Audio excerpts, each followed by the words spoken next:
दिल्ली की जहरीली हवा पर अदालत की तल्ख टिप्पणी के ठीक एक दिन बाद केंद्र सरकार का रुख कई सवाल खड़े करता है। एक तरफ दिल्ली हाईकोर्ट ये कह रहा है कि अगर सरकार नागरिकों को साफ हवा नहीं दे सकती तो कम से कम एयर प्यूरिफायर पर टैक्स तो कम कर दे। दूसरी तरफ केंद्र सरकार अदालत में यह दलील दे रही है कि एयर प्यूरिफायर कोई मेडिकल डिवाइस नहीं है और अगर टैक्स कम किया तो पेंडोरा बॉक्स खुल जाएगा। सरकार शायद भूल गई है कि दिल्ली एनसीआर की इस जहरीली हवा से आम नागरिकों के फेफड़े को कुछ राहत देने वाले ये एयर प्यूरिफायर डिवाइस इस वक्त किसी इमरजेंसी डिवाइस से कम नहीं है, मगर केंद्र सरकार मानने को तैयार नहीं। टाइम्स ऑफ इंडिया की एक रिपोर्ट के मुताबिक केंद्र की एनडीए सरकार ने 26 दिसंबर को एयर प्यूरिफायर पर जीएसटी घटाने से इनकार कर दिया। यह रुख उस सुनवाई में सामने आया जिसमें दिल्ली हाई कोर्ट देश की राजधानी में सीवियर एयर पोल्यूशन यानी गंभीर वायु प्रदूषण के मुद्दे पर एक पीआईएल या जनहित याचिका पर सुनवाई कर रहा था। इस सुनवाई में केंद्र सरकार की ओर से additional solicitor general N Venkataramani पेश हुए थे।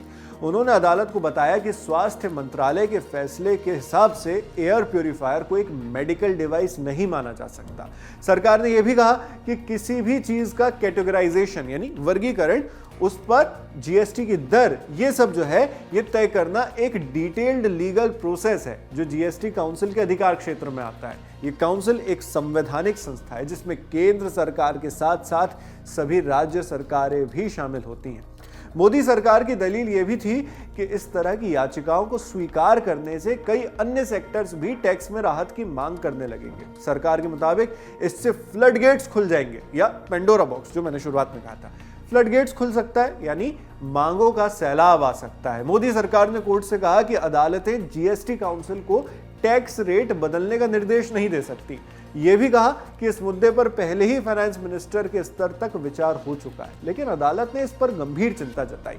यह सुनवाई दिल्ली हाईकोर्ट में जस्टिस विकास महाजन और जस्टिस विनोद कुमार की बेंच के सामने चल रही थी। बेंच ने सवाल किया कि जब एयर प्यूरिफायर की कीमत 10 से 15,000 रुपए के बीच है तो इसे कम इनकम वाले परिवारों के लिए सस्ता क्यों नहीं बनाया जा सकता। साथ ही अदालत ने इस बात पर भी जोर दिया कि यह पोल्यूशन सिर्फ दिल्ली की समस्या नहीं है बल्कि इसका असर पूरे देश पर पड़ता है। वहीं अदालत में याचिकाकर्ता ने भी टैक्स को लेकर अपनी दलीलें रखी। इसमें पिटिशनर की ओर से एडवोकेट कपिल मदान पेश हुए थे। एडवोकेट मदान ने कोर्ट से कहा कि वो टैक्स हटाने की नहीं बल्कि सही वर्गीकरण यानी सही कैटेगराइजेशन की मांग कर रहे हैं। उनका तर्क है कि एयर प्यूरिफायर को गलत तरीके से हाई टैक्स वाले स्लैब में रखा गया है, जबकि उन्हें मेडिकल डिवाइस की तरह 5% जीएसटी के दायरे में आना चाहिए। इन आर्ग्यूमेंट्स को सुनने के बाद फिलहाल तो कोर्ट ने इसमें कोई अंतरिम राहत नहीं दी है। अभी हाईकोर्ट ने सरकार को डिटेल्ड रिप्लाई यानी जवाब दाखिल करने का वक्त दिया है। अगली सुनवाई 9 जनवरी के लिए तय हुई है, मगर इससे पहले हाईकोर्ट में जो हुआ वो भी जानना जरूरी है, जो इस सुनवाई के पहले हुआ था। बार एंड बेंच में पब्लिश हुई प्रशांत झा की रिपोर्ट के मुताबिक इन डेवलपमेंट से एक दिन पहले दिल्ली हाईकोर्ट ने केंद्र सरकार को कड़ी फटकार लगाई थी।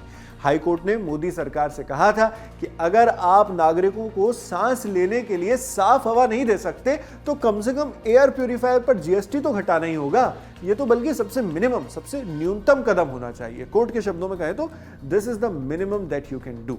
हाई कोर्ट ने यहां तक कहा था कि इस सिचुएशन को एक इमरजेंसी की तरह देखा जाना चाहिए। अदालत ने टिप्पणी की, आप दिन में कितनी बार सांस लेते हैं? करीब 21,000 बार। जरा सोचिए आप खुद को कितना नुकसान पहुंचा रहे हैं। याचिका में यह भी तर्क दिया गया था कि 2020 की एक सरकारी नोटिफिकेशन के तहत एयर प्यूरिफायर मेडिकल डिवाइस की परिभाषा में आते हैं क्योंकि वो सुरक्षित सांस लेने में मदद करते हैं, साथ ही सीरियस हेल्थ रिस्क को कम करते हैं। पीआईएल में कहा गया कि 18% जीएसटी लगाना न सिर्फ मनमाना है बल्कि संवैधानिक रूप से भी ठीक नहीं है। इंडिया टुडे की पत्रकार नलिनी शर्मा की रिपोर्ट के मुताबिक दिल्ली हाईकोर्ट के सामने ये पक्ष भी रखा गया कि संसद की स्थायी समिति ने दिसंबर 2025 में सरकार को एक सिफारिश की थी कि एयर प्यूरिफायर और हेपा फिल्टर यानी high efficiency particulate air filter, इन पर जीएसटी कम या खत्म कर देना चाहिए क्योंकि एयर पोल्यूशन एक सीरियस हेल्थ क्राइसिस बन चुका है। कोर्ट ने इस रिपोर्ट का हवाला देते हुए अपने आदेश में कहा कि जीएसटी काउंसिल को इस मुद्दे पर सबसे जल्द विचार करना चाहिए। अगर फिजिकली मीटिंग मुमकिन नहीं है तो वीडियो कॉन्फ्रेंस के जरिए की जाए। इस आदेश के बावजूद जीएसटी को लेकर केंद्र सरकार का रुख वही नजर आ रहा है। ऐसे में सवाल यह है कि जब कोर्ट कह रहा है कि साफ हवा हर नागरिक का बुनियादी अधिकार है, जब संसद की समिति खुद कह रही है कि एयर प्यूरिफायर स्वास्थ्य के लिए जरूरत बन चुके हैं, तो फिर सरकार पेंडोरा बॉक्स का डर दिखाकर पीछे क्यों हट रही है? याचिकाकर्ता यही सवाल उठा रहे हैं कि सांस लेने जैसे जिंदगी के फंडामेंटल राइट पर 18% जीएसटी लगाना कहां तक जायज है?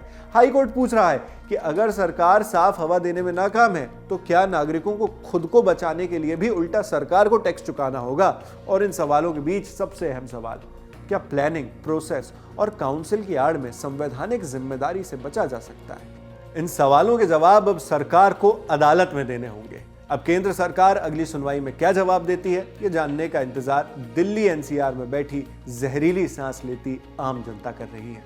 सो इससे जुड़ी जो भी बड़ी अपडेट्स हम तक आएंगी, हम उन्हें आपके लिए इसी तरह लाते रहेंगे। बाकी इस पूरे मामले पर आप क्या सोचते हैं, हमें कमेंट बॉक्स में लिखकर जरूर बताएं। मैं हूं शेख नावेद, देखते रहिए दी लंदन टॉप। यहाँ कबूतर एक पंख से उड़ता है और दूसरे से अपनी इज्जत बचाता है।